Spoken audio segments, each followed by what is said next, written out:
আসসালামু আলাইকুম রহমতুল্লাহ। ইমনুল ইসলামী ওয়ার্ল্ডে আপনাদের সকলকে স্বাগতম।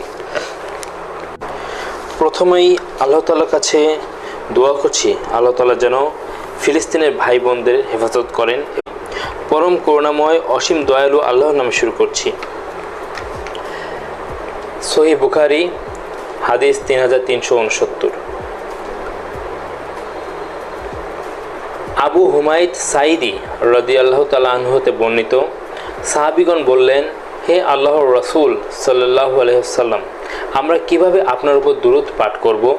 তখন রাসূলুল্লাহ সাল্লাল্লাহু আলাইহি ওয়াসাল্লাম বললেন, এভাবে পড়বে, আল্লাহুম্মা সাল্লি আলা মুহাম্মাদি ওয়া আজওয়াজিহি ওয়া যুররিয়াতিহি কামা সাল্লাইতা আলা আলি ইব্রাহিমা ওয়া বারিক আলা মুহাম্মাদি ওয়া আজওয়াজিহি ওয়া যুররিয়াতিহি কামা বারাকতা আলা আলি ইব্রাহিমা ইন্নাকা হামিদুম মাজিদ। হে আল্লাহ, আপনি মুহাম্মদ সাল্লাল্লাহু আলাইহি ওয়াসাল্লামের উপর, তার স্ত্রীগণের উপর এবং তার বংশধরদের উপর রহমত নাজিল করুন, যেরূপ আপনি রহমত নাজিল করেছেন ইব্রাহিম আলাইহিস সালামের বংশধরদের উপর। আর আপনি মুহাম্মদ সাল্লাল্লাহু আলাইহি সাল্লামের উপর, তার স্ত্রীগণের উপর এবং তার বংশধরগণের উপর এমনইভাবে বরকত নাজিল করুন যেমনই আপনি বরকত নাজিল করেছেন ইব্রাহিম আলাইহিস সালামের বংশধরদের উপর। নিশ্চয়ই আপনি অতি প্রশংসিত এবং অত্যন্ত মর্যাদার অধিকারী।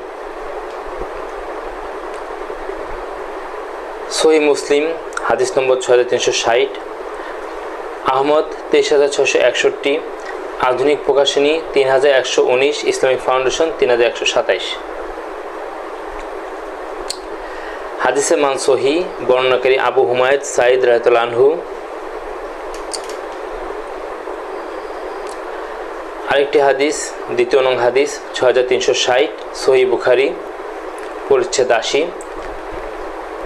নবী সাল্লাল্লাহু আলাইহি সাল্লাম ব্যতীত অন্য কারো উপর দরুদ পড়া যায় কিনা? আবু হুমায়দ সাঈদ রাদিয়াল্লাহু আনহু বর্ণনা করেন, একবার লোকেরা বলল, হে আল্লাহর রাসূল, আমরা আপনার